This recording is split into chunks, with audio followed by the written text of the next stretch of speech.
vamos a estar hablando sobre la diferencia que existe entre el remordimiento y el arrepentimiento. ¿De acuerdo? Vamos a leer primero en la definición de la palabra remordimiento, así del diccionario, dice: sentimiento de culpabilidad que tiene una persona por algo que ha hecho y que le intranquiliza. La palabra arrepentimiento, su definición dice: sentimiento de una persona o consecuencia de algo que hizo pero que ha dejado de hacerlo. Entonces, si vemos en la siguiente diapositiva, vamos a ver una tabla comparativa entre el remordimiento y entre el arrepentimiento. En la siguiente vamos a ver, en la Biblia existen tres palabras al griego que nos hacen darnos cuenta sobre las diferencias principales. El remordimiento en griego es metamelomai. Esto quiere decir que es un cambio de mentalidad, pero no cambia el propósito de la persona, no cambia su manera de actuar, no cambia su manera de ser, a diferencia del arrepentimiento, que son dos palabras, metanoia y metanoneo. Aquí también hay un cambio de mentalidad, pero también cambia el propósito, la manera de ser o la manera de comportarnos. Y además la persona que siente metanoia o metanoneo también se apropia de la gracia y de la misericordia de Dios, o sea, hace consciente que Dios ya lo perdonó. Entonces vamos a estar viendo dos ejemplos, dos de remordimiento y dos de arrepentimiento.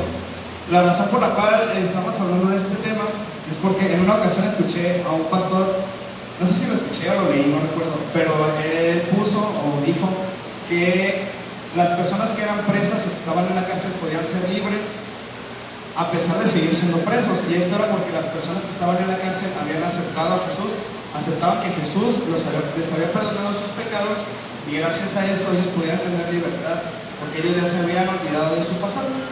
Entonces, cuando leí eso me hice la pregunta y dije, bueno, ¿será posible, si el preso es libre, encarcelado, será posible que vivamos muertos, o sea, que estamos muertos en vida? Porque bueno, aquí no le ha pasado que de repente cometemos algún pecado, nos equivocamos, cometemos algún error, nos desmotivamos y dejamos de leer la Biblia, dejamos de congregarnos, dejamos de orar, dejamos de ayunar. Y pues eso me pasó hace como 1 o 2 semanas y ya había escrito eso. Entonces se me hace como muy padre como las cosas que a veces pensamos o que escribimos, a veces las olvidamos y dejamos pasar las cosas como si nada. Entonces vamos a empezar a analizar los ejemplos. Vamos a empezar con el ejemplo de Adán. El ejemplo de Adán lo podemos leer en Génesis capítulo 3 del 8 al 10.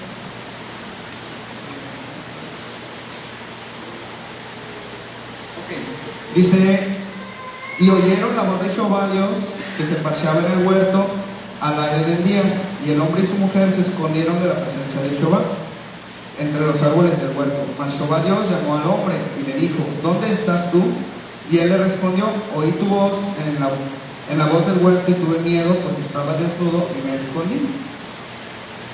Entonces Dios sabía dónde estaba Adán, él estaba ahí con él en el huerto, estaba paseándose.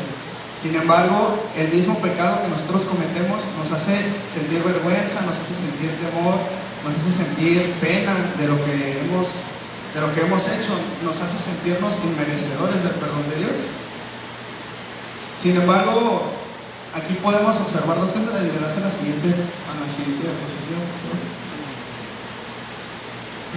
Y bueno, aquí en estos 3 versículos podemos aprender dos cosas: sobre lo que Dios es y sobre lo que el pecado nos hace pensar. ¿De acuerdo? Dios es omnisciente y es omnipresente, es decir, Dios sabía dónde estaba Adán y él estaba ahí con él, estaba en todo el huerto, ¿sí? Pero el pecado de Adán, ¿qué hizo?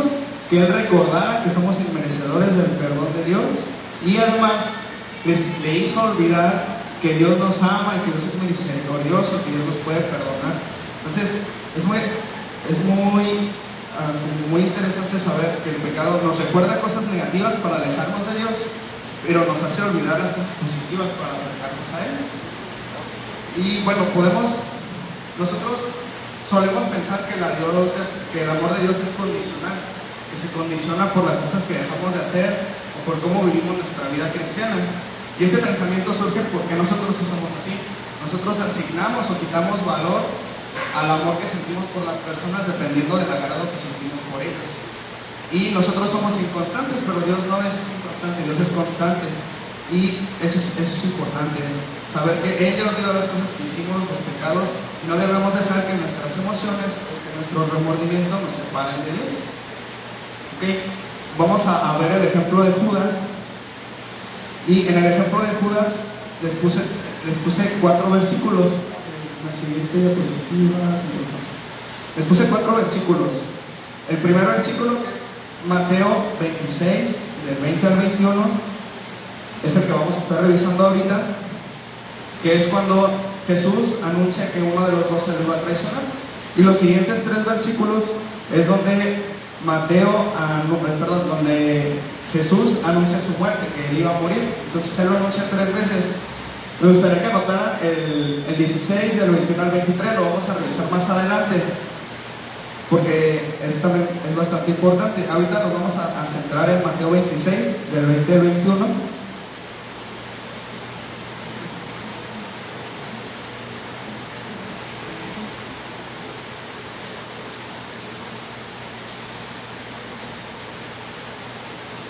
Y dice así, él dice el 20: cuando llegó la noche, se sentó a la mesa con los 12, y mientras comían, dijo, de cierto os digo que uno de vosotros me va a entregar. ¿De acuerdo? Dios es omnisciente, Él sabía que lo iban a traicionar y sabía que lo iba a hacer. ¿De acuerdo? Pero también dentro de su omnipotencia y dentro de su voluntad, Él no impidió que pasara. O sea, Él sabía lo que venía, sabía que venía a morir, y Él podía impedir que lo traicionaran, podía impedir su muerte, pero no lo hizo porque Él tenía un propósito mayor. ¿De acuerdo? En el versículo 27, del 3 al 5, vemos como ya después de que Jesús es capturado, narra lo que sintió Judas. ¿De acuerdo? Ahí no viene el versículo, que es en la siguiente diapositiva, pero se los digo, es el 27, del 3 al 5, ¿de acuerdo? Dice: entonces Judas, el que le había entregado, viendo que era condenado, devolvió arrepentido las 30 piezas de plata. Entonces aquí vemos por primera vez que se usa la palabra arrepentido, ¿de acuerdo? Sin embargo, aquí en esta parte de la Biblia utilizan la palabra metamelomai, ¿de acuerdo? Que es el arrepentimiento. Entonces en la versión original dice metamelomai. En la traducción de la Reina Valera dice arrepentido, y en cualquier parte de la Biblia que hablan de ese sentimiento negativo por nuestro pecado lo mencionan así, como arrepentido. Pero en las versiones originales, en esta parte dice metamelomai, que hace referencia a solamente el sentimiento negativo. Pero que Judas ya sabía o había reconocido que se había equivocado, había reconocido que era Jesús y a qué había venido. Sin embargo, a pesar de que estuvo con él, se le olvidó que después de que Jesús resucitara, él iba a ser capaz de perdonar a Judas. Entonces, imaginen, es un poco fuerte, pero nosotros tal vez no lo podemos como comprender, cómo dentro de la misericordia de Dios, Judas y su traición estaban dentro de los planes de Dios, cómo el error de Judas, la traición y su pecado formaban parte del plan divino de Dios. Y aquí podríamos quedar como en mencionar, pues mi pecado forma parte de mi desobediencia, forma parte del plan divino de Dios, como le pasó a Jonás. ¿Recuerdan que Jonás fue enviado a Nínive para que les hablara de Dios y se arrepintieran? Y Jonás, en vez de hacer lo que Dios le había mandado, desobedece y se va al lado opuesto, se sube a un barco. ¿Y qué pasa con toda la gente de ese barco? Creen en Dios. Esa gente del barco no creían en Dios, pero cuando llega Jonás al barco y el barco empieza a haber tormenta y todo, la gente cree en Dios gracias a la desobediencia de Jonás. Claro, esto no va a justificar que nosotros pequemos para que la gente crea en Dios, ¿verdad? Pero lo que sí podemos saber es que una vez que nosotros pecamos, que creímos en Dios, que creemos que Jesús nos perdona, que su sangre nos purifica y lava nuestros pecados, podemos utilizar al viejo hombre, podemos utilizar nuestro pecado para que Dios cambie la vida de otras personas, para que Dios cambie y transforme a través de nuestros errores y que nuestros errores le sirvan de ejemplo y de experiencia a otras personas. Muy bien. Entonces vamos a la siguiente sección, que la titulé Muertos en Vida, que es como mi parte favorita de esta plática, porque vamos a hablar un poquito sobre anatomía y fisiología. ¿De acuerdo? Entonces, vamos a ver la siguiente diapositiva. Ahí, ¿ok? ¿Sí la alcanzan a ver, verdad? Esa es nuestra composición como seres humanos: cuerpo, alma y espíritu, ¿ok? El cuerpo, pues es toda la parte tangible. Tangible se refiere a lo que podemos tocar: nuestra piel, el pelo, la sangre, nuestro corazón, nuestros pulmones. Todas las partes que podemos tocar de nosotros se llama cuerpo, ¿sí?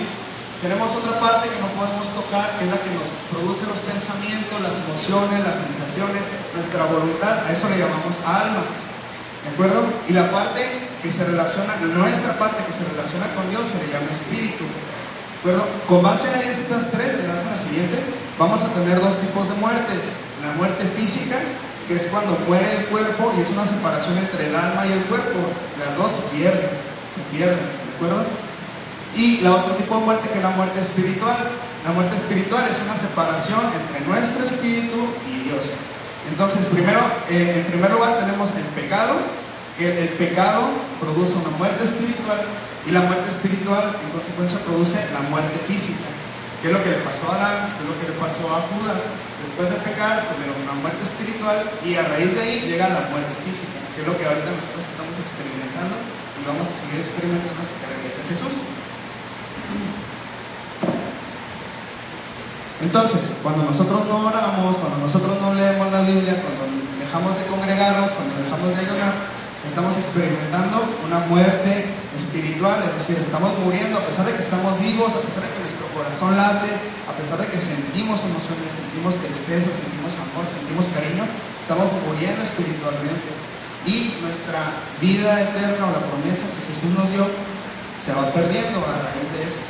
No es que perdamos nuestra salvación, sino que tal vez sería necesario hacernos la pregunta: entonces, ¿nunca fui salvo? Entonces, vamos ahora a los ejemplos positivos, que es, por ejemplo, vamos a empezar con el ejemplo de Pedro. Les había mencionado el versículo de Mateo, del capítulo 16, del 21 al 23.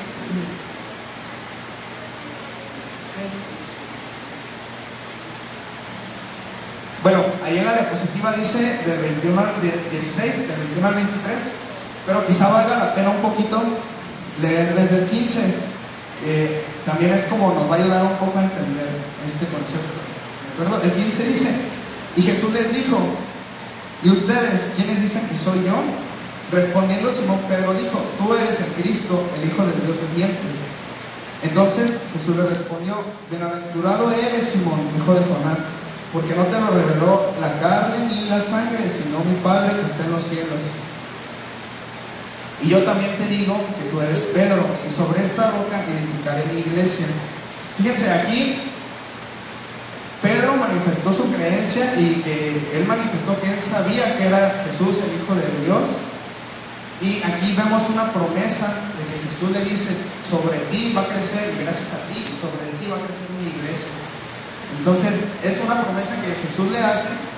Y en el siguiente versículo es cuando anuncia su muerte por primera vez, y les dice: desde entonces comenzó Jesús a declarar a sus discípulos que le era necesario ir a Jerusalén y padecer mucho de los ancianos, de los principales sacerdotes y de los escribas, y ser muerto y resucitar al tercer día. Y Pedro, tomándolo aparte, comenzó a reconvenirle, diciendo: Señor, ten compasión de ti, en ninguna manera esto te acontezca.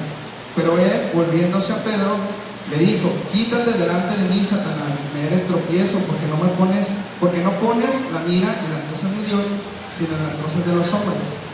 Y bueno, no hay que ser tan injustos con Pedro. Yo creo que cualquiera de nosotros que hubiera estado en su situación no hubiéramos dicho lo mismo, ¿verdad? Y es muy importante, ¿por qué? Porque es de doctrina saber. Si queremos en Jesús, tenemos que aceptar que Jesús tenía que morir para que nosotros podamos reconciliarnos con Dios. Y asimismo, entonces pensar en el nombre de Jesucristo es igual a muerte más resurrección, y esto es igual al perdón de nuestros pecados y a la reconciliación con Dios. Entonces, si Pedro estaba declarando que Jesús era el Hijo de Dios, por consecuencia tendríamos que también saber que Jesús tendría que morir y tendría que resucitar. Pero a Pedro se le olvidó esto, y versículos más adelante vemos como en el capítulo 26, versículos 69 al 75, perdón, 26, 30 y 35,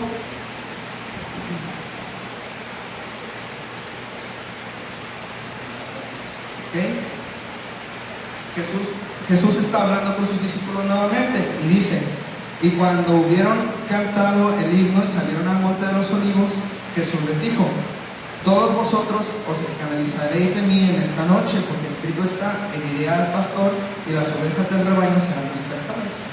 Pero después que haya resucitado, iré delante de ustedes a Galilea. Respondiendo Pedro, le dijo: aunque todos se escandalicen de ti, yo nunca me escandalizaré. Jesús le dijo: de cierto te digo que esta noche, antes que cante el gallo, me negarás 3 veces. Y Pedro le dijo: aunque me sea necesario morir contigo, no te negaré. Y todos los discípulos dijeron lo mismo.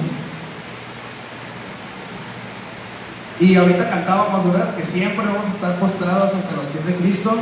Y así igual Pedro dijo, ¿verdad?, no te voy a negar. Pero ¿qué pasa? De repente nos olvidamos de leer la Biblia, cometemos un pecado, un error, y ya nos alejamos de Dios y dejamos de estar postrados ante los pies de Cristo, ¿verdad? Yo sé que no soy el único que le pasa, espero.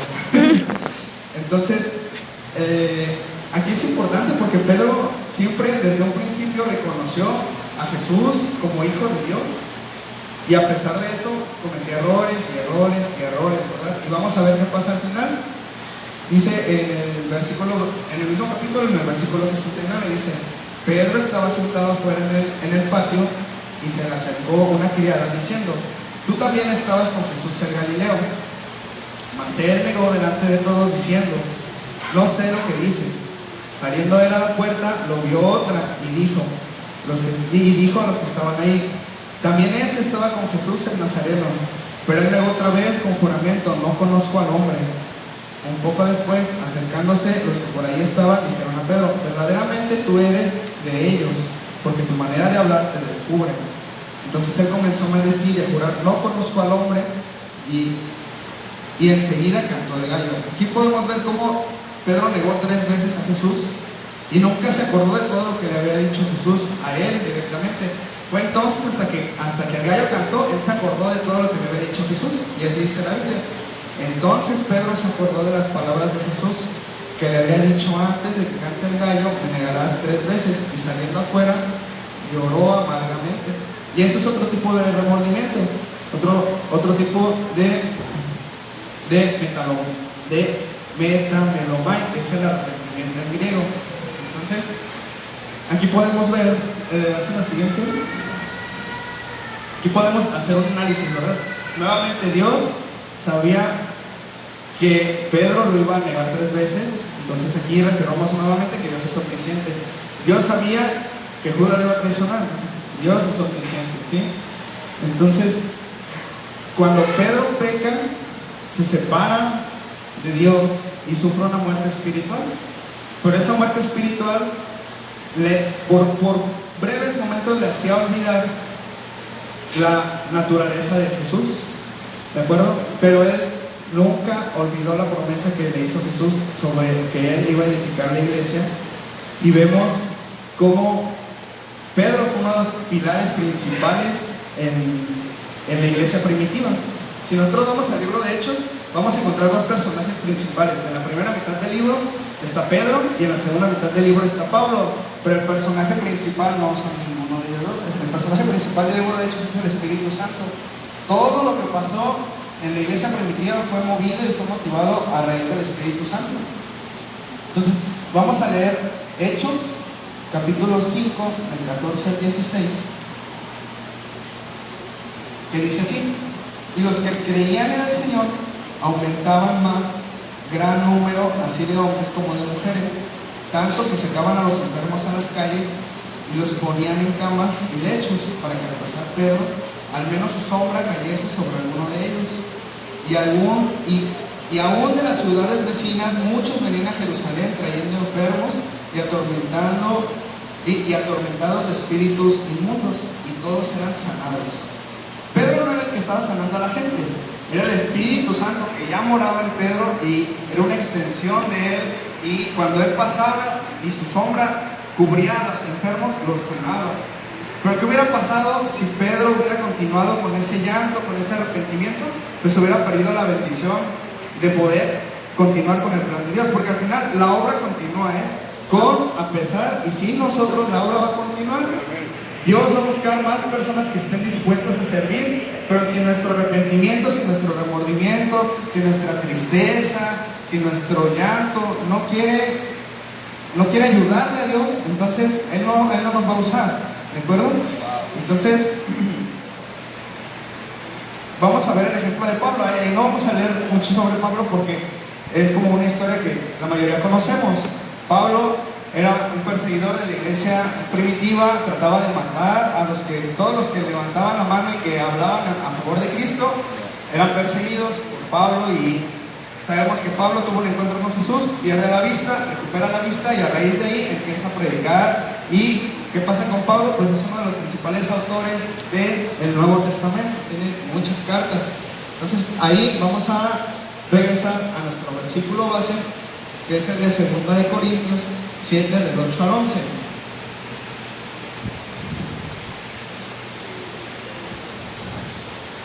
Lo vamos a leer otra vez.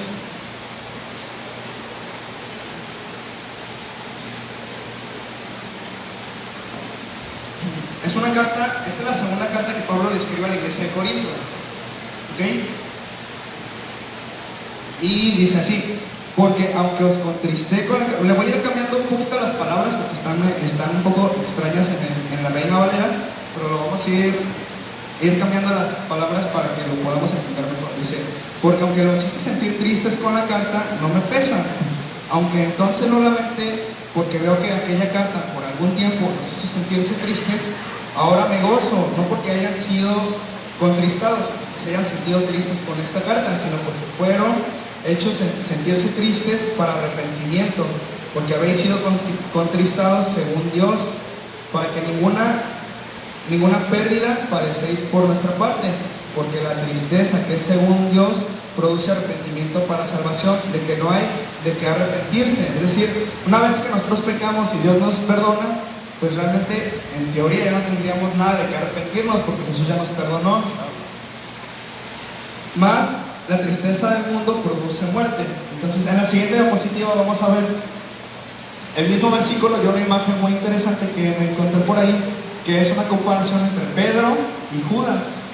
Pedro sufrió el arrepentimiento y Judas sintió un remordimiento. Entonces el remordimiento le produjo a Judas, le produjo muerte, pero en cambio a Pedro el arrepentimiento le dio la oportunidad de ser de bendición y de ser usado por Dios. Entonces esa es como la importancia de estas dos diferencias que tenemos que hacer. ¿Sale? ¿Le damos a la siguiente, por favor? Una más. Ok, esta es la imagen, no sé si alcanzan a ver. De este lado está Pedro con el llanto, que está experimentando remordimiento en primer lugar, pero posteriormente se sometió al arrepentimiento. Y a un lado vemos la diferencia con Judas, ¿no? Que no se dio la oportunidad. Imagínense qué hubiera pasado si Judas no se hubiera quitado la vida. Quizá esas 30 monedas de plata las hubiera podido usar para ayudar en los viajes misioneros de los demás, hubiera podido, no sé, comprar, invertir y poder seguir ganando, hacer un negocio para poder ayudar a crecer, o ese dinero para construir un templo, o no sé. También él pudo haber expandido el territorio yéndose a predicar, porque él estuvo con Jesús, pero bueno, hasta ahí llegó su parte en la que Dios lo usó, ¿verdad? Entonces, vamos a ver la siguiente diapositiva. La siguiente diapositiva la titulamos Jesucristo y los hijos de Dios. Dice en Juan 1:2.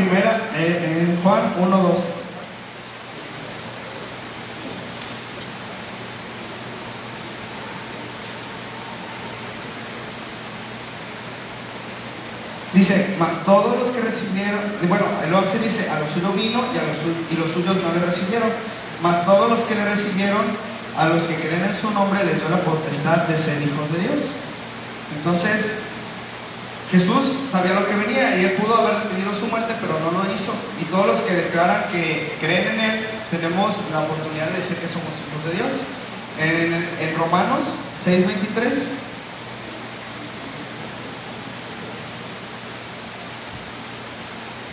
dice: porque la paga del pecado es muerte, mas la dádiva de Dios es vida eterna en Cristo Jesús nuestro Señor. Entonces Jesús pagó por nuestros pecados en la cruz, Todos los que creemos en Él, morimos con Él en la cruz y resucitamos con Él y somos una nueva criatura. ¿De acuerdo? En la misma carta, en la segunda carta de Corintios, en el capítulo 5, nos habla del ministerio de la reconciliación, y es aquí el punto principal de la plática, de por qué quería hacer la diferencia entre remordimiento y entre reconciliación. Porque miren, al final yo no vine a hablarles de que Jesús les perdonó sus pecados, porque todos ustedes ya creen en Jesús. La mayoría de los que estamos aquí ya somos bautizados, más que todos, pues ya entendemos todo este concepto. Entonces, ¿a qué quiero llegar con esta plática, o a qué queremos llegar en hablarles de esto? Bueno, vamos a leer 2 de Corintios, capítulo 5, versículos 17 al 18. Dice: de modo que si alguno está en Cristo, nueva criatura es. Las cosas viejas pasaron, he aquí todos son hechas nuevas. Y todo esto proviene de Dios, que nos reconcilió consigo mismo por Cristo y nos dio el ministerio de la reconciliación. Entonces, teniendo esto en mente, ¿alguna vez se han puesto a pensar que los pecados y los errores y la desobediencia que ustedes cometieron en el pasado no pueden ayudarle a la gente que está allá afuera? Muchas veces tenemos temor, tenemos penas y tenemos vergüenza de nuestros pecados, ¿verdad? Y por miedo a que se burlen de nosotros, o por esa vergüenza de exponernos o de decir, nos quedamos callados. Pero ¿qué pasa? Todos en alguna vez hemos mentido. Hay personas que están batallando con pornografía, con la lujuria, con el adulterio. Hay personas que han matado, que han violado. Pero Jesús los restaura. ¿Y qué pasa con todos esos pecados? Podemos usarlos para restaurar a las mismas personas que están batallando con eso mismo. Podemos, y mira lo que Jesús ha hecho en mí. Entonces, básicamente, eso es a lo que queremos llegar con esta plática. Dios ya cambió nuestra vida y con nuestros errores puede usarlos para reconciliar a más personas consigo mismo a través de nosotros. Pero si seguimos con el remordimiento, si seguimos con el arrepentimiento, con la vergüenza, con la pena, con el miedo, pues nos vamos a perder la bendición de ayudar y de reconciliar a las demás personas con Dios. Ya casi termino. Vemos aquí la importancia del aguijón, que también es una historia que muchos conocemos, ¿verdad? Eso está en 2 de Corintios 12, del 7 al 10. Y dice así: y para la grandeza de las rebeliones no me exaltase desmedidamente, me fue dado un aguijón en mi carne, un mensajero de Satanás. Entonces, el pecado que nos recuerda que no somos merecedores del perdón de Cristo. Dice: un mensajero de Satanás que me abofeté para que no me enaltezca sobremanera, respecto a lo cual 3 veces le he rogado al Señor que me lo quite. Y Él me ha dicho. ¿Y qué pasa entonces nosotros mediante la lectura de la Biblia, mediante el ayuno, mediante la oración? Dios nos habla y ¿qué nos dice? Bástate de mi gracia, porque mi poder se perfecciona en la debilidad. Por tanto, de buena gana me gloriaré más bien en mis debilidades, para que repose sobre mí el poder de Cristo.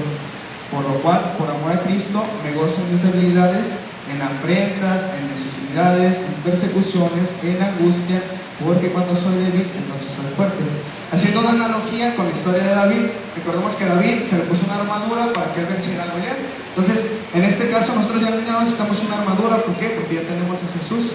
Y así, si lo ponemos poéticamente, podemos decir que Jesús es el David que vence a nuestros Goliatas. ¿Por qué? Porque Dios ya nos perdonó. ¿Tú ya te perdonaste? No caigamos en el error de seguir con el remordimiento con nosotros mismos, con los pecados que cometemos. Si Dios ya nos ha perdonado, debemos aceptar su perdón. En Miqueas 7:19 dice: Él volverá a tener misericordia de nosotros, sepultará nuestras iniquidades y echará en lo profundo del mar todos nuestros pecados. Cuando cometemos un error, cuando cometemos un pecado, debemos hacer una oración, hablar con Dios, confesarle nuestro pecado, sabemos, reconocer que Él nos ama y que Él nos va a perdonar. En el momento en el que se lo confesemos, Él nos va a perdonar. No importa qué tan bajo caigamos, tenemos que voltear a ver a Jesús y darnos cuenta de que Él está ahí para nosotros, que Él dio su vida para librarnos del pecado. Por más que luchemos, nuestra naturaleza humana no va a poder vencer el pecado. No vamos a poder evitar pecar, no vamos a poder evitar caer. Pedro sabía, siempre supo quién era Jesús, y a pesar de eso, Él quería evitar la muerte de Jesús. ¿Se acuerdan que cuando atrapan a Jesús, saca su espada y le corta una oreja a alguien, verdad? Pues así somos nosotros. Reconocemos quién es Jesús, sabemos que es nuestro Salvador, pero somos muy emocionales. ¿Vale?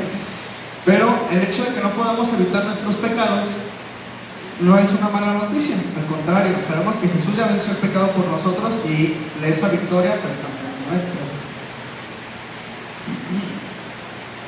Entonces, ya en resumen, podemos decir que no hay esfuerzo humano que se compare con el precio incalculable de la muerte de Jesús en la cruz. Nada de lo que hagamos o dejemos de hacer hará que Dios nos ame más o que nos ame menos. No podemos pagar con obras lo que Jesús ya hizo por nosotros en la cruz. Nosotros mismos jamás podremos vencer nuestros pecados porque Jesús ya lo hizo. ¿Verdad? Debemos de alegrarnos de no poder vencer nuestros pecados porque nuestra victoria sobre el pecado no depende de nosotros mismos. O sea, básicamente no tenemos que hacer nada, solamente creer en Jesús y eso es suficiente para que podamos vencer nuestros pecados. Siempre hay que tener en mente lo que dice Pablo en su carta a los Romanos. Y dice así: ¿quién nos separará del amor de Cristo? ¿Tribulación, angustia, o persecución, o hambre, desnudez, peligro o espada? Como está escrito, por causa de ti somos muertos en todo el tiempo, somos contados como ovejas al matadero. En todas estas cosas somos más que vencedores por medio de aquel que nos amó, por lo cual estoy seguro que ni la muerte, ni la vida, ni ángeles, ni principados, ni potestades, ni lo presente, ni lo porvenir, ni lo alto, ni lo profundo, ni ninguna otra cosa creada nos podrá separar del amor de Dios, que es en Cristo Jesús, nuestro Señor. Nada nos puede separar del amor de Dios, solamente nosotros mismos, con nuestros sentimientos, con nuestro remordimiento, cuando decidimos no acercarnos a Él, o cuando no dejamos que Él se acerque a nosotros. Sería interesante considerar si hay alguien aquí que no ha recibido a Jesús. No es necesario que levantes tu mano, solamente habla con Él. Habla con Él y platica. Y dile: Jesús, yo reconozco que tú eres mi Salvador. Reconozco que tú eres Dios, que tú diste tu vida por mí. Que tú diste tu vida para limpiarme de tus pecados con tu sangre.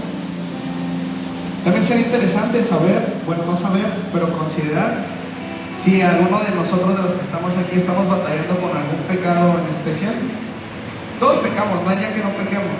Todos los días vamos a cometer un pecado. Pero siempre hay pecados, hay aguijones que nos mantienen alejados de Dios, que impiden que seamos usados por Él. Entonces, en esta noche quiero que te pongas de pie, que cierres tus ojos, que hagas una oración.